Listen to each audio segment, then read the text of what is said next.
50 लिटरच्या ड्रम मध्ये आपण 1 किलो शेण, 1 किलो डाळीचं पीठ, 1 लिटर ताक, त्याच्यामध्ये ॲझोटोबॅक्टर. तर वडाच्या झाडाची का माती घ्यायची खाली? बरोबर प्रश्न. आता यांनी विचारलं की वडाच्या झाडाच्या खालचीच माती का घ्यायची, तर याचं एक कारण आहे.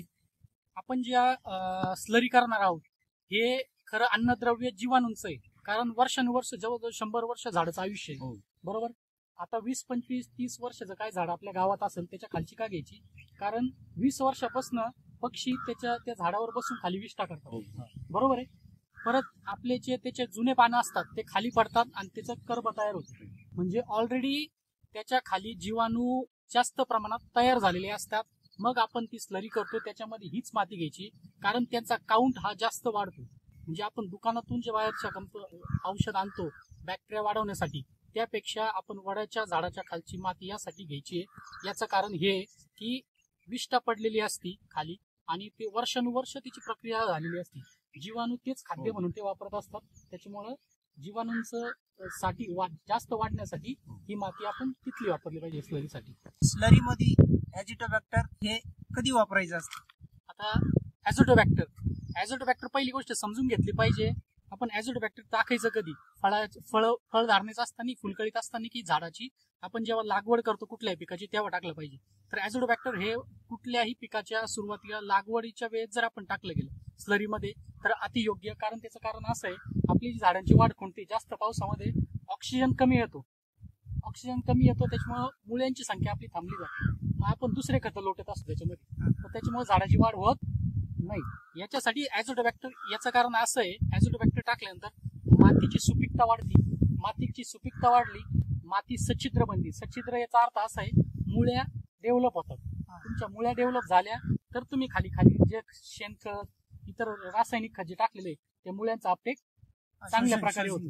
आणि त्यामुळे पावसाळ्यात आपले झाड पिवळं न पडता, फुलगळ न होता, मालाची साईज होत नाही आपण म्हणतो, सगळ्या गोष्टी त्याच्यातून सॉल्व्ह होतात. आणि हे ॲझोटोबॅक्टर याच्यासाठी आपल्याला वापरायचं आहे. पीएसबी कधी वापरला ते यांचा प्रश्न आहे. तर पीएसबी या ठिकाणी वापरायचं ज्या आपल्या फुलकळीच्या अवस्थेचा प्लॉट पुढे होणारा असतो.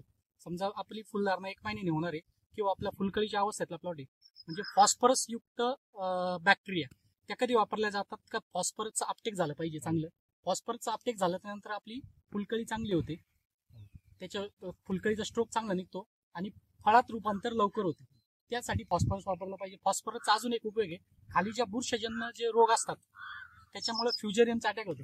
फ्युजेरियमचा अटॅक झाल्यानंतर आपलं झाड मरण पावतं.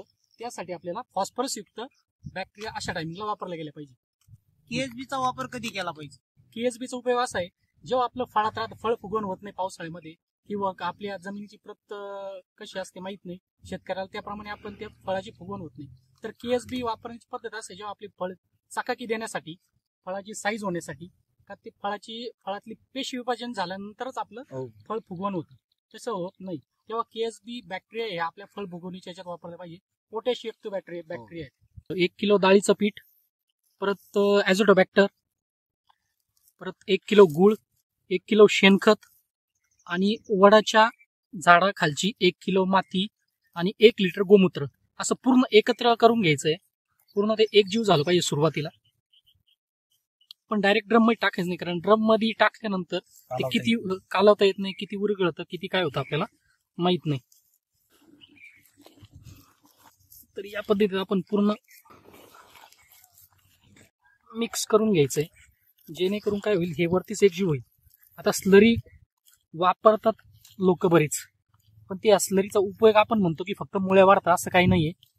ते खाली पोटॅश, ॲझोटोबॅक्टर आणि पीएसबी म्हणजे फॉस्फरस युक्त बॅक्टेरिया ह्या जमिनीत आपल्या उपलब्ध असतात, पण त्या आपल्या झाडांपर्यंत पोहोचत नाही.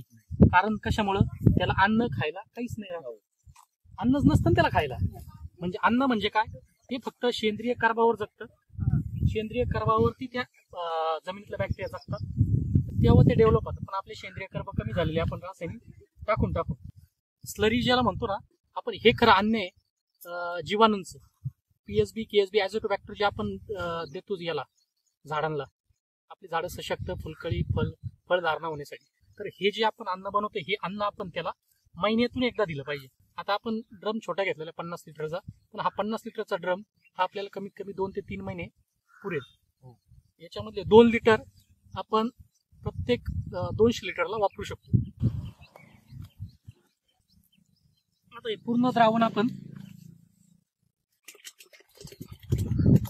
पाण्यात टाकून जवळ घे.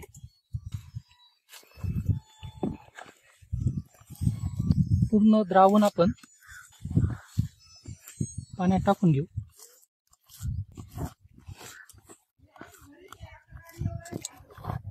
घड्याळाचा काटा जसा फिरतो त्याप्रमाणे 15 ते 20 वेळा फिरवून घ्यायचंय.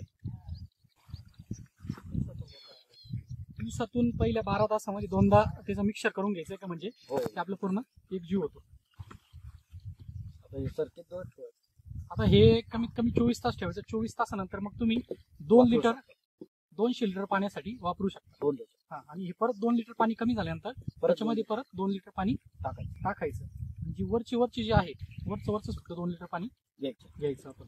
हे कसं हलवलं पाहिजे याच्यामध्ये ना, पूर्ण आपण सुरुवातीला आता आपलं द्रावण आत्ताशी आपण टाकले तर ते दोन्ही बाजूनी फिरवलं आणि पूर्ण कालून घ्यायचंय दोन्ही बाजूनी, जेणेकरून की पूर्ण त्याचं एकमेकांमध्ये. आणि नंतर सर एकाच बाजूने का फिरवायचंय? एकाच बाजूने यासाठी फिरवायचं, जीवाणू हे खूप असे नाजूक असतात, त्यामुळे ते फक्त क्लॉकवाईज फिरवायचं, म्हणजे आपण घड्याळाच्या काट्याप्रमाणे एकदम हळूहळू प्रत्येक 24 तासाला फिरवत राहायचंय. असंच गोल फिरवायचं की एक बाजूनेच फिरवायचंय फक्त. म्हणजे सुरुवातीला आपण मिक्स करण्यासाठी दोन्ही बाजूनी आणि नंतर फक्त क्लॉकवाईज करा.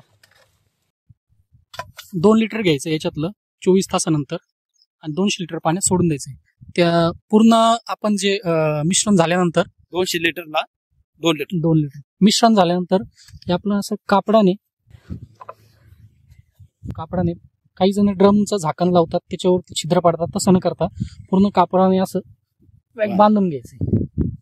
आणि हे आपण आता 24 तासानंतर उकडणार आहोत. त्याच्यामध्ये जीवाणू तयार होतात आणि त्यानंतर आपण डाळिंबाला, वांग्याला, इतर भाजीपाला पिकाला, अद्रक असू, बागांमध्ये असू, त्याप्रमाणे 2 लिटर प्रमाणे 200 लिटर पाण्याला सोडून द्यायचं. तर बरेच जण मोठ्या ड्रम मध्ये करतात. मोठ्या ड्रम मध्ये करण्यापेक्षा छोट्या ड्रम मध्ये करा, 50-100 लिटर ड्रम मध्ये, जेणेकरून ते आपल्याला व्यवस्थित मिक्स होतं. मिक्स झाल्यानंतर जीवाणू व्यवस्थित तयार होतात आणि त्यानंतर ड्रिप वाटे आपण सोडून द्यायचं. तुम्हाला माहिती आवडली का? 100%. धन्यवाद. याच प्रकारची स्लरी हे बाबासाहेब खंडांगळे म्हणून आहेत. त्यांचे तुमचे भोपळा किती होता? 4 गुंठे. त्यांचा 4 गुंठे फक्त भोपळा होता. रासायनिक खत हे 0 वापरलं गेलं होतं त्यांच्या प्लॉटवरती. माझ्याकडे जे फोटो आहेत मी शेअर करणार आहे.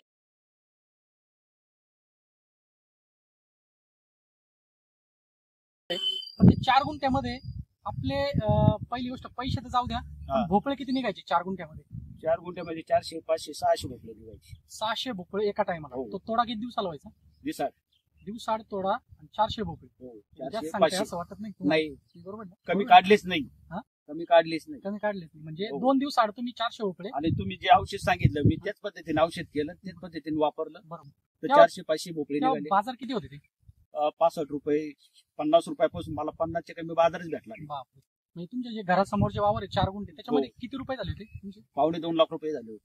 4 गुंठ्यामध्ये 2.5 लाख रुपये. तेव्हा आपण व्हिडिओ युट्यूबला नव्हतो, पण त्यांनी फक्त ह्या स्लरीवरती काही बुरशीनाशक आणि जे जैविक खत वापरून त्यांनी 4 गुंठ्यामध्ये 2.5 लाख रुपये गेले होते. भोपळ्याचे बाजार पण तेव्हा चांगले होते. 65, 70, 80 पर्यंत बाजार गेले होते. तुम्ही कुठं देत होते तुम्हाला? मी काही मॉलला द्यायचो, काही हात विक्री नाही विकला. त्यांनी काही हात विक्रीने पण विकला, काही मॉलला पण द्यायचे. ते प्लास्टिक पिशवी बरोबर, प्लास्टिकच्या पिशवीमध्ये भरून. बरोबर. तर स्लरीचे फायदे समजून घ्या. त्यांनी रासायनिक खत 0 वापरलं. फक्त पहिल्यांदा बेसल डोस टाकताना जेव्हा सुपर फॉस्फेट टाकलं होतं, शेणखत टाकलं होतं, लेंडी खत टाकलं होतं, याप्रमाणे खत टाकून ते स्लरीचा उपयोग करून ती 8 दिवसाला दिली. 8 दिवसाला तुम्ही स्लरी. किती महिन्याचं पीक असतं ते तुमचं? ते 8 महिने चालतं. 8 महिने भोपळा चालतो एकदा केल्यानंतर. खर्च एकदम कमी आहे. म्हणजे त्यांच्या 2.5 लाख रुपये जे झाले, बाजार त्यांच्या योगायोगाने चांगले सापडले. म्हणजे 2.5 लाख रुपये झाले. त्याच्या आगीन जो खर्च होता 10 ते 15,000, 4 गुंठ्यात खर्च आणि 2.5 लाख रुपयाचं उत्पन्न करणार कोणतं पीक आहे? त्यामुळे स्लरी आपण 100% आपल्या घरी करा, प्रत्येक पिकाला करा, सुरुवातीपासून ते शेवटपर्यंत. जरी कोणाला अजून समजलं नसलं, खाली नंबर दिलेला आहे, काही शेतकऱ्यांचा पण मी नंबर देणार आहे, त्यांना कॉल करा, त्यांचे अनुभव विचारा, ते स्लरीचा कसा उपयोग झाला. धन्यवाद. आणि चॅनलला 100% सबस्क्राईब करा. करा बरं.